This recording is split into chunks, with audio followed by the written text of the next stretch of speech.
시댁 가족들과 함께 꽤 유명하다는 식당에 갔어요.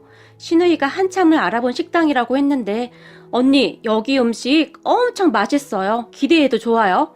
라고 미리 말을 해줬기에 내심 기대하고 있었어요. 그리고 드디어 제 생일날이 되었고 신우이는 곧장 식당으로 간다고 했고 우리 부부가 시부모님을 모시고 그 식당에 도착을 했는데 먼저 도착한 신우이가 멀리서 손을 흔들며 달려왔어요.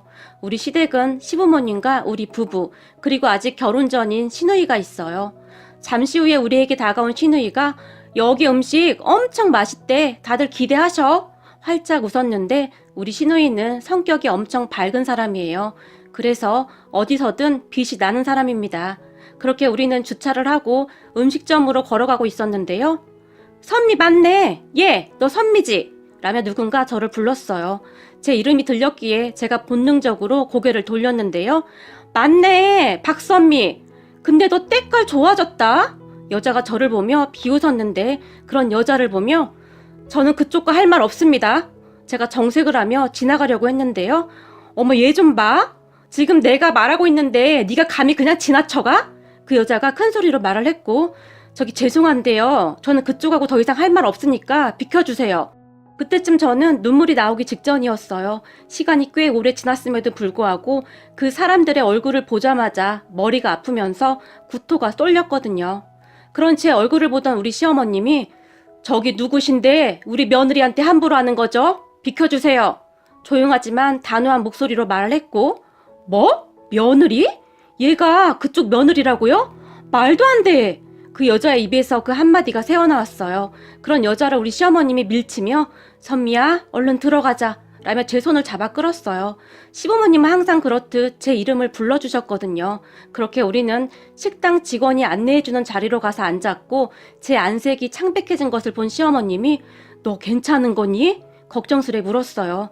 네 괜찮아요. 제가 눈치를 보며 대답했어요. 그런데 잠시 후 아까 그 여자 가족들이 다시 우리 테이블로 쫓아왔는데요. 저기 내가 아까 잘못 들었나 해서 묻는 말인데 지금 얘가 그 집 며느리라고 했던 거 사실인가요? 그 여자가 제 옆에서 팔짱까지 끼고 우리 시어머님에게 따지듯이 물었어요. 그리고 그런 여자의 말을 듣던 우리 시어머님이 저기 말이요. 남의 가족 식사하는데 왜 이러는 거요? 맞소이다. 우리 하나뿐인 며느리 올시다. 우리 시어머님이 황당하다는 표정으로 대답을 했어요. 그런 시어머님의 말에 우와 너 무슨 신분 세탁했냐? 그 여자가 저를 노려보며 물었고 저기요 이게 지금 뭐 하는 겁니까? 순간 옆에 있던 신우이가 자리에서 벌떡 일어났어요. 아니 내가 보기에 그쪽 집안 꽤 잘 사는 집안 같은데 이런 보잘것없는 것이 어떻게 그쪽 집안 며느리가 됐는지 궁금해서요. 여자는 계속해서 저를 노려보며 막말을 했어요. 그 말에 제가 온몸을 부르르 떨고 있었는데요. 그런 저를 보던 우리 시어머님이 그러는 댁은 누구시죠? 그 여자에게 물었어요. 나요? 그러고 보니 내가 내 소개를 안 했네. 지금은 당신 며느리라는 이 아이의 전 시어머니예요. 라고 순식간에 말을 했어요. 그 말에 제 안색은 더 창백해졌고 제가 더욱 심하게 온몸을 떨고 있었어요.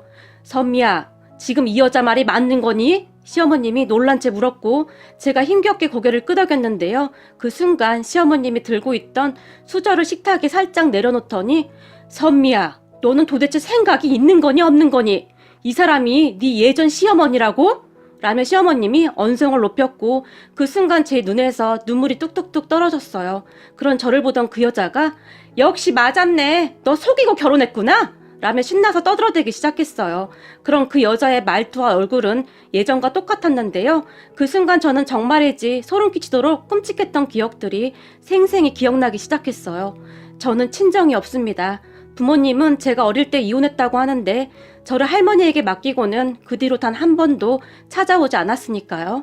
저를 키워주신 할머니 말씀으로는 제 엄마 아빠가 각자 재혼을 해서 잘 살고 있다고 했어요.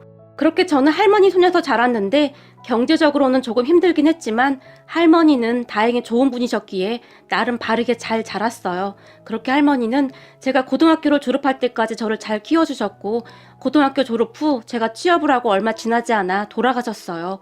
이게 말이죠. 제 모든 것을 의지하던 할머니가 돌아가시자 저는 속수무책으로 무너져 버렸는데요. 다니던 회사도 그만둔 채 하루 종일 집에 처박혀서 무기력하게 몇 날 며칠 동안 잠만 잤어요. 세상에서 유일하게 제 편이었던 할머니는 제게는 그 무엇보다도 소중한 분이었으니까요.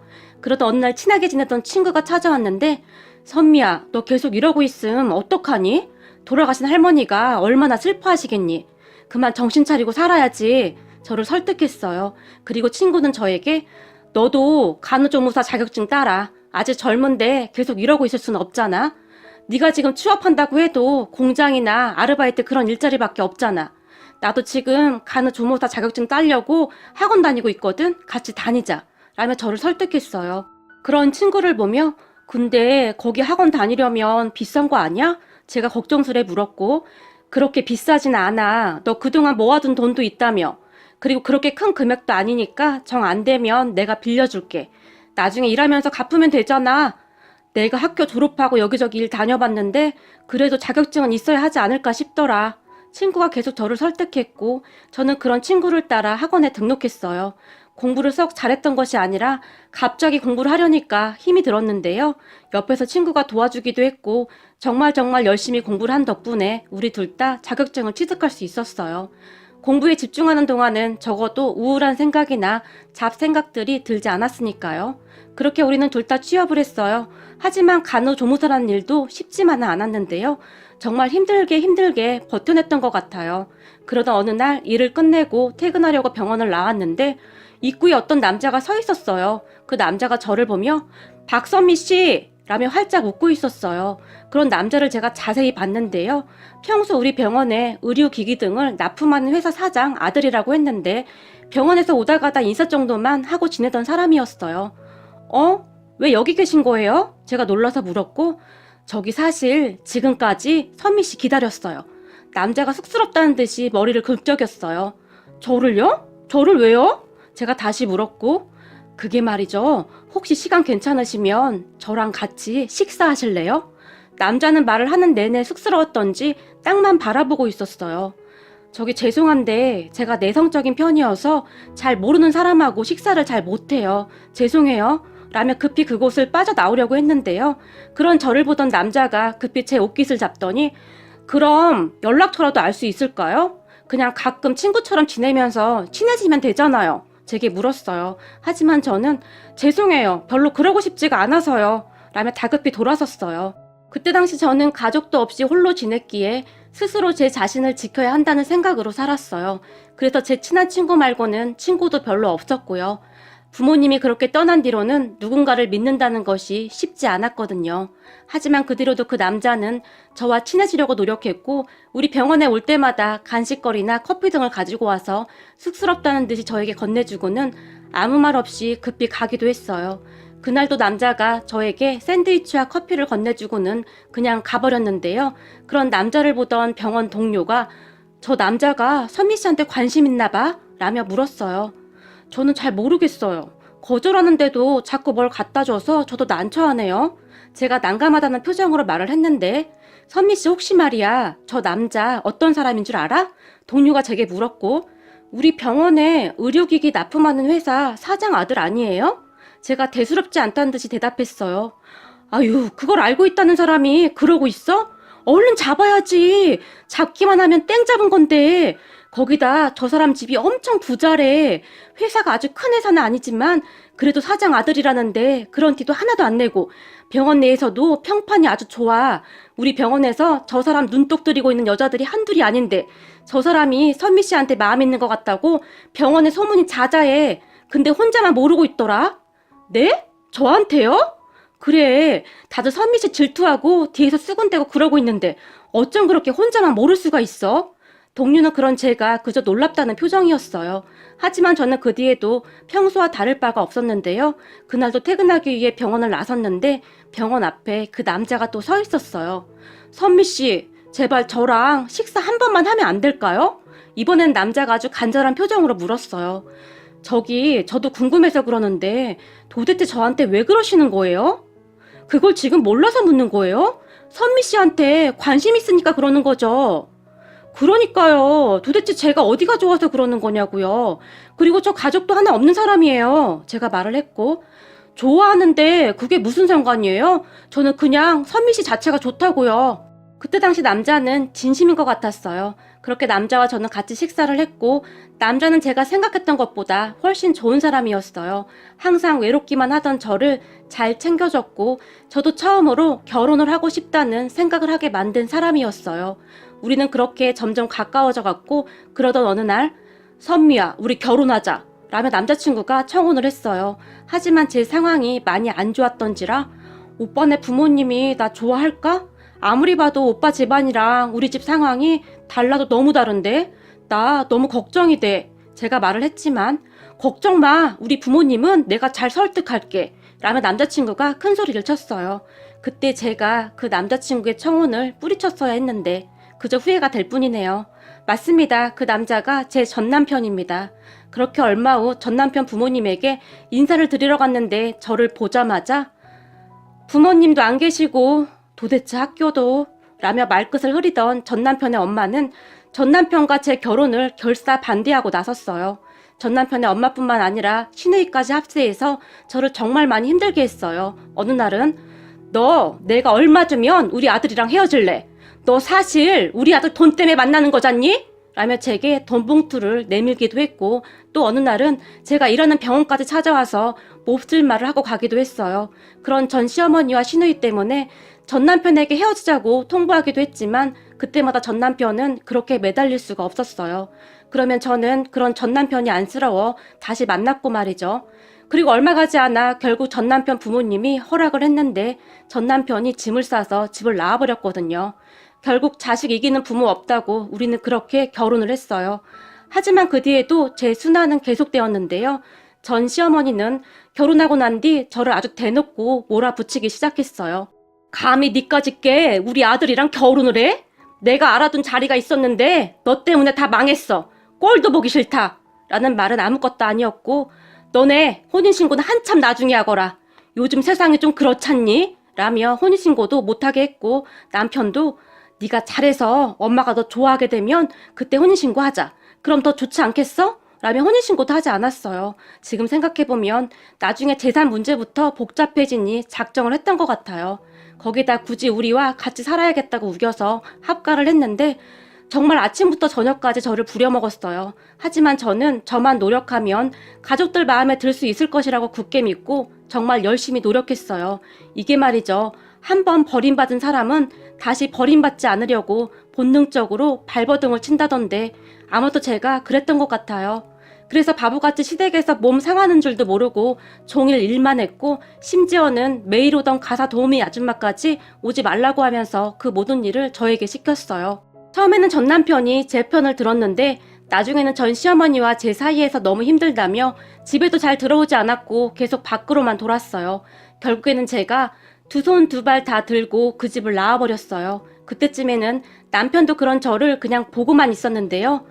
미안하다고는 안 할게. 나도 정말 최선을 다했는데 안 되는 걸 어쩌겠냐? 라는 말만 할 뿐이었어요. 그렇게 집을 나가는 저를 보며 전 시어머니는 이게 말이다. 사람이 웬만큼은 맞아야 살 수 있는 거 아니겠니?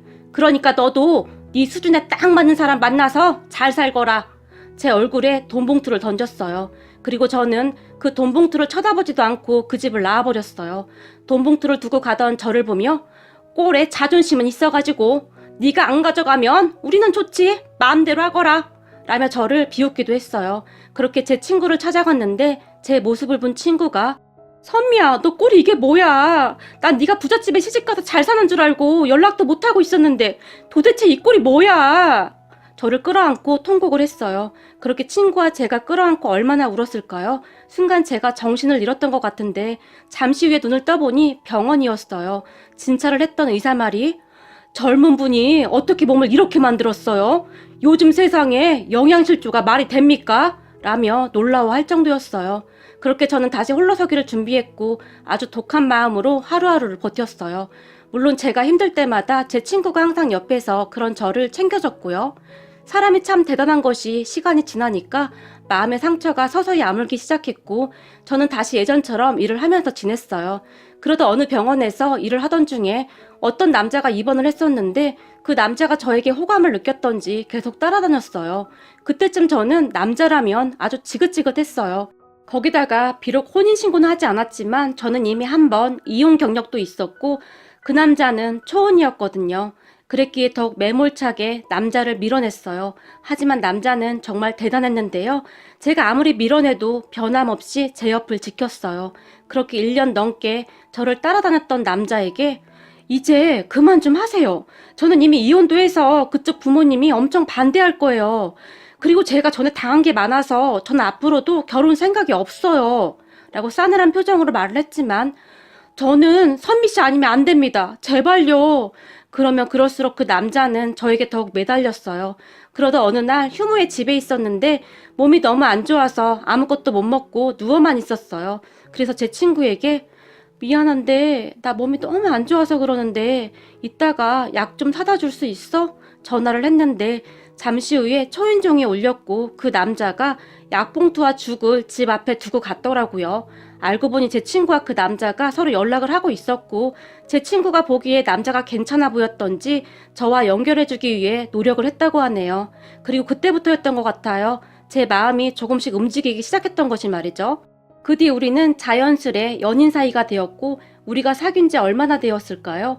남자가 저에게 청혼했어요. 그런 남자를 보며 당신 부모님이 저를 받아주지 않을 거예요 라고 말을 했지만 난 선미 씨 아니면 절대 결혼 안 해요. 그리고 우리 부모님도 선미 씨 상황 다 들었어요. 그러니까 우리 부모님한테 인사가요 라며 저를 설득했어요. 하지만 저는 선뜻 용기가 나지 않았고 계속 거절하고 있었는데요.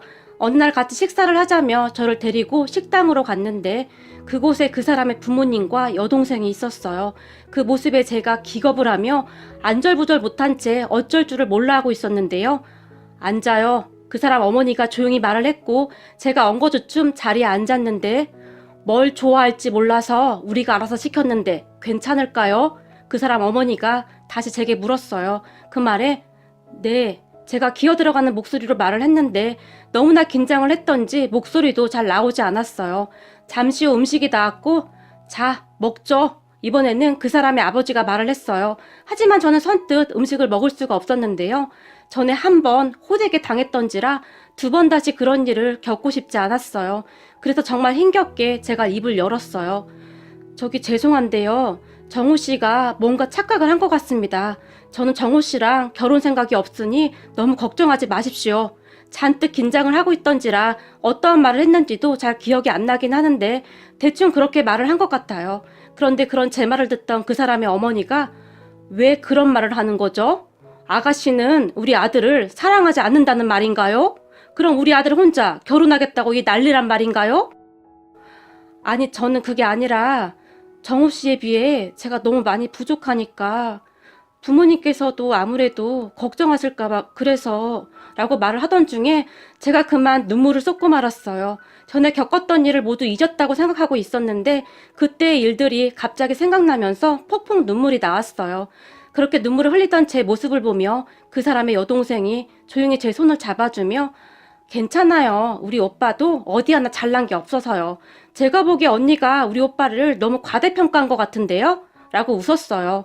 그리고 그 사람의 어머니도 그래, 우리 딸 말이 맞는 것 같네. 사실 우리 아들이지만 부족한 게 많아요. 라며 저에게 젓가락을 들려주며 자, 먹어요. 우리 가족은 맛있는 음식 엄청 좋아해서 앞으로 엄청 먹으러 다닐 건데 괜찮겠어요? 그 사람의 어머니가 다시 활짝 웃었어요. 제게 그렇게 따뜻하게 대해주신 분들이 지금의 우리 시부모님과 시누이입니다. 제 생각과는 다르게 저에게 정말 잘해주셨는데요. 어느 날은 저를 집으로 초대해주셨는데 저는 시댁을 방문하고 정말 많이 놀랐습니다. 그동안 남편이 그런 내색을 하지 않았기에 저는 전혀 몰랐는데요. 시댁은 제가 생각했던 것보다 훨씬 잘 사는 것 같았어요. 전 남편 집에 처음 갔을 때도 눈이 휘둥그레졌었는데 그 집하고는 비교가 되지 않을 정도로 부자였어요. 그래서 저는 더욱 이해가 되지 않았어요. 이렇게 부잣집에서 저 같은 이혼녀 며느리를 허락한 것이 도무지 이해가 되질 않았어요. 하지만 그런 생각을 했다는 것이 창피할 정도로 시댁 가족들은 정말 좋은 분들이었고 우리는 정말 행복하게 결혼을 했어요. 그리고 저는 꿈인지 생시인지 모를 정도로 하루하루가 정말 행복했는데요. 그때 처음 저에게도 진짜 가족이 생겼다는 생각이 들 정도였어요. 그런 저를 보며 친구가 거봐, 내가 사람 보는 눈이 있었다니까. 네 남편 정말 괜찮아 보였어. 정말 다행이다. 네가 행복해져서 정말 다행이야. 라며 축하해 줄 정도였어요. 그렇게 정말 행복한 시간이었는데 하필 제 생일날 음식점에서 기억하기도 싫었던 전 남편 가족들을 만났던 거였어요. 순간 아팠던 기억이 다시 떠올랐고 저는 사시나무 떨듯이 온몸을 떨고 있었어요. 그렇게 떨고 있던 저를 보며 우리 시어머님이 너는 생각이 있는 거니 없는 거니? 어쩌면 이런 격 떨어지는 천박한 집구석과 결혼을 했던 거니? 라며 물을 한 잔 마셨어요. 그런 우리 시어머님의 말에 뭐? 격이 떨어져? 당신들 우리 남편이 누군 줄 알아? 전 시어머니가 가방에서 명함을 한 장 꺼내더니 우리 시어머님에게 던졌고 바닥에 떨어진 명함을 슬쩍 본 우리 시어머님이 땡땡 회사 이런 회사도 있었나? 요즘은 개나 소나 다 사장이래 라며 더 큰 소리로 비웃었어요. 뭐? 당신 지금 뭐라고 했어? 그래도 겉모습이 번지름해 보이길래 좀 사는 집인 줄 알았더니 역시 개뿔도 없는 집구석이었구만. 그러면 그렇지 네 주제에 그런 집안에 시집이나 갈 수 있었겠냐? 전 시어머니도 지지 않고 더 큰 소리로 말을 했는데요. 그 순간 우리 시누이가 앞에 있던 깍두기 그릇을 살짝 밀어 바닥으로 떨어뜨렸는데 그 깍두기가 전 시어머니의 발에 그대로 떨어져 버렸어요. 그 바람에 전 시어머니가 아 이런 미친 것들이 있나? 라며 호들갑을 떨고 있었고 아니 이 멀쩡한 게 갑자기 왜 떨어지지? 라며 시누이가 다시 물컵을 엎어버렸어요. 그 바람에 전 시어머니의 발이 다 젖어버렸는데요. 야 이런 싸가지 없는 거사 너 고의적으로 그랬지? 라며 우리 시누이에게 달라들었어요. 그 모습에 제가 놀라서 벌떡 일어났는데요. 저보다 우리 시어머님이 더 빠르게 일어났고 순식간에 전 시어머니의 머리채를 잡고 놓질 않았어요. 그렇게 식당은 난장판이 돼버렸고 곧 경찰이 왔고 우리 모두는 경찰서로 가게 되었어요. 그리고 그곳에서 우리 시아버님이 저 땡땡 회사 사장입니다. 우리 변호사 좀 불러도 될까요? 라고 경찰에게 물었고 네? 땡땡 회사 사장님이요? 그런데 사장님이 어쩌시다가 라며 말끝을 흐렸어요. 평소 지역사회에 좋은 일도 많이 하시고 그랬기에 그 지역에서는 시아버님이 경영하고 있는 회사가 사람들에게 꽤 평판이 좋은 회사였어요. 그리고 그 말을 듣고 있던 전 시댁 가족들이 많이 놀란 듯 했는데요. 당신이 땡땡 회사 사장이라고? 라며 전 시어머니가 물었고 그러게요. 제가 하필 땡땡 회사 사장이네요. 곧 우리 변호사 올 거니까 변호사 오면 말하죠. 라며 우리 시아버님이 조용히 말을 했어요. 그런 시아버님의 말을 듣고 있던 전 남편의 아버지가 저기 서로 쌍방인데 그냥 이쯤에서 끝내시죠. 라며 바로 꼬리를 내렸어요. 경찰서에서 나오기 전에 우리 시어머님이 한 번만 더 우리 며느리한테 함부로 말하기만 해봐. 그랬다가는 당신들 각오해야 할 거야. 전 시어머니에게 이까지 악문 채 말을 했어요. 그런데 우리 시부모님의 복수는 거기서 끝나지 않았어요. 시아버님이 발이 넓었기 때문에 아는 의사분들이 많았는데요. 그 의사분들에게 전 남편이 저에게 한 짓을 넌지시 말을 하면서 김 원장님 혹시 땡땡 회사가 원장님 병원에 납품을 한다고 하던데 맞는지요?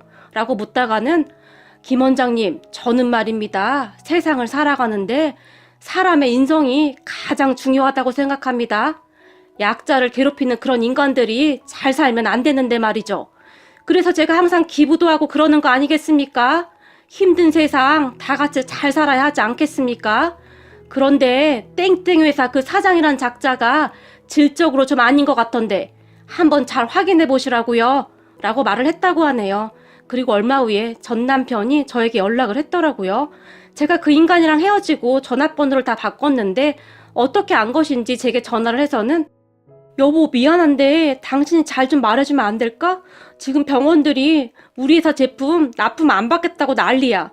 가뜩이나 큰 회사에 밀려서 요즘 안 그래도 어려웠었는데 제발 이렇게 부탁할게. 내가 부탁할 사람이 당신밖에 없어서. 그래도 나는 그때 당신을 진심으로 사랑했었잖아. 나 한 번만 봐줘라 라며 빌어댔어요. 그 말에 여보라뇨 말은 똑바로 하시죠. 그리고 제가 상관할 일이 아니라서요. 우리 시아버님이 하시는 일은 저도 잘 모릅니다. 그리고 앞으로 2번 다시 전화하지 마시죠. 한 번만 더 전화하면 우리 시부모님에게 다 말할 거니까. 그럴수록 당신네 회사 더 힘들어지는 거 알죠? 라며 제가 전화를 끊어버렸어요. 그 뒤 전 시댁 회사가 어려워지고 있다는 소식을 들었는데요. 사실 저는 꼬시다는 생각만 들었어요. 그러다 어느 날 우리 가족이 다 함께 식사를 하던 중에 어머님, 아버님, 제가 이런 거 물어보면 안 되는 거 알고 있는데요. 그래도 너무 궁금해서요. 라며 시부모님을 바라봤어요. 뭔데 뜸을 들여 괜찮으니 말해보렴? 시어머님이 물었고 그때 제가 처음 인사드리던 날 말이에요. 저 왜 허락해 주신 거예요? 솔직히 저 같은 며느리 탐탁지 않았을 것 같아서요. 제가 어렵게 입을 열었어요. 그 말에 사실 너를 만나기 전까지는 나도 참 많이 반대했다. 물론 우리가 사회에 좋은 일도 많이 하고 나름 부끄럽지 않게 살았다고 항상 생각하고 있었는데 말이다. 이게 내 자식 일이다 생각하니 나도 이기적이 되더구나. 라고 말을 하던 시어머님이 잠시 멈추고는 저를 빤히 바라봤는데요. 잠시 후에 시어머님이 조용히 다시 입을 열었는데 우리가 너를 처음 만났을 때 말이다. 네가 온몸을 사시나무 떨듯이 덜덜 떨고 있더구나. 그리고 네 눈이 말이다. 세상의 모든 두려움을 다 담고 있는 것 같더구나. 우리가 뭐라고 말한 것도 아닌데 그렇게 덜덜 떠는 네 모습을 보며 내 가슴이 아려왔어. 평소에 사람들 앞에서 그렇게 바른 사람인 척 하던 내가 말이야. 색안경을 끼고 널 바라보고 있더구나. 그 순간 내가 너무 창피해서 얼굴을 들 수가 없더구나. 너한테 미안했다. 네가 어떤 아이인 줄도 모르고 네가 한 번 이혼했다는 소리만 듣고 그냥 널 반대하고 있었거든. 순간 시어머니의 눈에 눈물이 고였어요. 그런 시어머님을 보며 아니에요 어머님, 저라도 그랬을 거예요. 어머님 마음 충분히 이해가 돼요. 제가 시어머님의 손을 가만히 잡아드렸어요. 그날 네 눈에서 우리 아들과 딸의 어린 시절 모습이 보였단다. 말을 하던 시어머님이 남편과 시누이를 바라봤는데요. 그런 시어머님을 보던 남편이 자기야, 굳이 말할 필요가 없어서 그동안 말 안 했었는데 사실 우리 부모님께서 나랑 내 동생을 입양하신 거야 라고 말을 했는데 그 말을 듣고 너무나 놀란 나머지 제가 어떤 표정을 지어야 하는지 모르겠더라고요. 언니 사실 우리 있잖아요. 우리 친부모님이 하루아침에 교통사고로 돌아가셨는데 돌아가신 부모님의 친구였던 지금의 우리 부모님이 장례식장에서 덜덜 떨고 있던 우리를 보며 바로 입양하신 거예요. 오빠 제가 그때 어릴 때라 기억이 가물가물하긴 하지만 친척들이 서로 우리를 못 데려간다고 싸우고 있었는데 그때 정말 너무너무 무서워서 장례식장 구석에서 쪼그리고 앉아서 떨면서 울고 있었는데 우리 엄마가 그런 우리를 꼭 안아주며 우리랑 같이 살자꾸나 라고 말했거든요. 말을 하던 시누이가 시부모님을 바라보며 수줍게 웃고 있었고 우리 부부는 결혼하고도 한참이 지났지만 애가 안 생겼단다. 참 많이 노력했지만 우리가 무슨 잘못을 그리도 했는지 안 생기더구나. 그런데 그날 장례식장에서 우리 아들하고 딸이 덜덜 떨고 있는 걸 보는데 우리가 이 아이들의 부모가 되어주면 어떨까 하는 생각을 하게 되었고 그런 내 말에 네 시아버지도 별 고민도 안 하고 바로 그렇게 하자고 하더구나. 그리고 우리는 그렇게 가족이 되었단다. 시어머님이 살짝 미소 지으며 남편과 시누이를 바라봤어요. 사춘기 때 우리 오빠가 조금 방황한 것 빼고는 우린 참 좋았어. 시누이가 남편을 보며 장난스레 말을 했고 그때야 내가 철이 없어서 그랬지. 그치만 나 진짜 빨리 정신 차렸잖아. 남편이 수줍게 웃으며 말을 했어요. 그리고 시어머님이 저를 다시 보며 그런데 그날 네가 우리 앞에서 어찌나 덜덜 떨던지 우리 딸 어린 시절 모습이 떠오르기도 하고 내 마음이 참 안 좋았는데 널 만나고 돌아오던 길에 우리 딸이 엄마 아빠 좋은 사람들이잖아. 그러니까 그냥 언니의 본 모습만 봐주면 안 돼? 그날 엄마 아빠가 그냥 아무 말 없이 오빠와 나를 안아주던 그때처럼 말이야. 엄마도 봤잖아. 그 언니 몸을 계속 덜덜 떨고 있었어. 엄마 아빠가 따뜻하게 품어주면 좋을 것 같은데 어려울까? 라고 말을 하더구나. 그 말을 듣고 우리 스스로 많이 반성했다. 우리 딸 말이 맞더구나. 그 뒤 네 조건 말고 그냥 너만 바라보니 너는 참 좋은 아이더구나.